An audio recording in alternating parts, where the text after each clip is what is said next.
Bab 1 atau pendahuluan. Terdapat latar belakang. Hal yang melatar belakangi adanya permasalahan ini adalah suatu tingkat keandalan mesin yang rendah akan mengakibatkan kerugian bagi perusahaan. Terdapat juga rumusan masalah. Adapun rumusan masalahnya adalah bagaimana menentukan presentasi kerusakan sebuah mesin dan bagaimana menentukan interval waktu pemeliharaan. Terdapat juga tujuan penelitian, batasan masalah, asumsi penelitian, dan sistematika penulisan.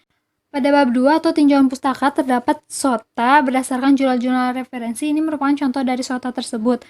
Definisi Markov adalah suatu metode yang mempelajari sifat-sifat masa lalu dalam usaha menaksirkan sifat-sifat variabel tersebut di masa yang akan mendatang.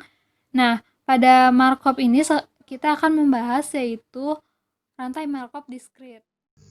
Selanjutnya ialah bab 3. Dalam bab 3 ini ada 4 subbab. Yang pertama itu flowchart, yang kedua itu deskripsi punya masalah, yang ketiga ada kerangka berpikir, serta parameter penelitian. Flowchart ini merupakan bagan yang menggambarkan urutan proses secara mendetail. Deskripsi pemecah masalah ialah deskripsi menjelaskan proses dalam flowchart. Kerangka berpikir ini menegaskan mengenai teori yang dijadikan landasan, juga menjelaskan fenomena yang diteliti.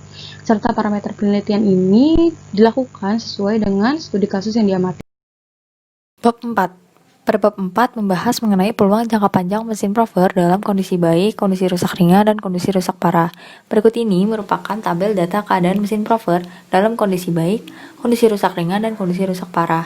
Selanjutnya, tabel tersebut dibuat dalam bentuk matriks peluang transisi sebagai berikut. Sehingga diperoleh matriks transisi yaitu 047 1154, 032 6923, dan seterusnya. Selanjutnya, matriks peluang transisi P dibuat ke dalam diagram transisi sebagai berikut ini.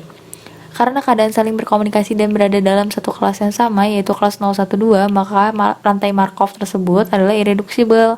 Selanjutnya, menghitung matriks peluang transisi P hingga ke N. Kemudian periksa apakah rantai Markov dengan matriks peluang transisi P recurrent atau transient dengan cara sebagai berikut.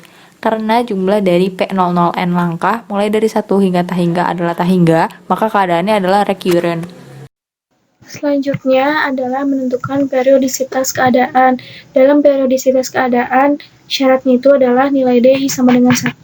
Pada kasus mesin prover diperoleh bahwa nilai keadaan adalah AP. Selanjutnya ada mencari apakah keadaannya bersifat positif recurrent dengan menggunakan software Maple 2015. Memasukkan entry-entry diperoleh bahwa nilai P sama dengan 10 saat entry bernilai sama.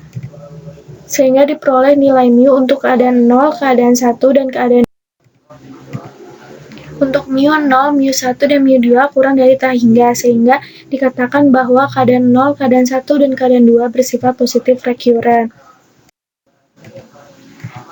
Selanjutnya ada hasil perhitungan diperoleh bahwa peluang mesin prover dalam kondisi baik yaitu 41,57%, dalam kondisi rusak ringan 42,92%, dalam kondisi rusak berat 15,51%, sehingga kegiatan pemeliharaan mesin dilakukan setiap 10 hari. Dengan menggunakan software kuantitatif manajemen diperoleh hasil yang sama untuk setiap keadaan. Menjelaskan bab 5 yaitu analisa terhadap macro chain discrete. Di sini data jurnal dan data modifikasi. Di sini data jurnal itu 42,86% itu mesin baik, 42,20% itu mesin ringan, 14,94 itu mesin rusak.